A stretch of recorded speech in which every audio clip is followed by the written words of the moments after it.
Биз кыргыз өзбек эли ынтымакта бир туугандай эле жашап келгенбиз. 2010-жылы биз эч нерседен бейкапар үйдө отурганбыз. Телефондон ошто ызы чуу башталды деген жаман кабар желдей тарай баштады. Апам ооруп төшөктө жаткан болчу. Үйдө мен, апам, бир тууган агам үчөөбүз эле бар болчубуз. Апам айтты, баар Аллахтан, эч жака кетпейбиз деди. Тополуң болсо бийлик талашкандар чыга берсин, силер үйдөн сыртка чыкпагыла деди. Ошентип биз үйдө калдык. Коңшулар жана башкалары шаардан кача баштады. Эртең менен эле эшикти тарсылдатып каккан үн чыкты. Апам чыгып кетип, бир топко туруп калды. Мен апамдын жанында калдым. Аңгычакты бир топ балдар кирип келишти. Апамдын өлүм астында жаткандыгын көрүп, бизге унчукпай чыгып кетишти. Мен бир аздан соң эле артынан чыксам, агамдын жансыз денеси жерде сулап жатыптыр. Мылтык менен аткан экен. Кийин экспертизадагы ошондой жыйынтык чыгарып берди.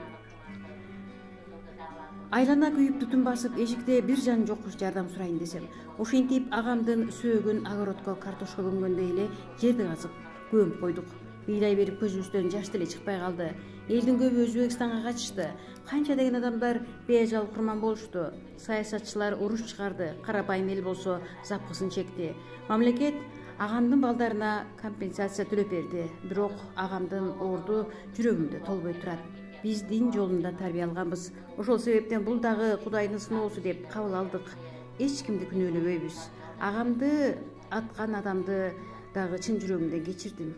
Бардык нерсе Аллахтан. Өз карап көрөлүм, мына өлгөнлүгү туурасындагы справкасы, мына метркасы, мына үйлөрүбүз.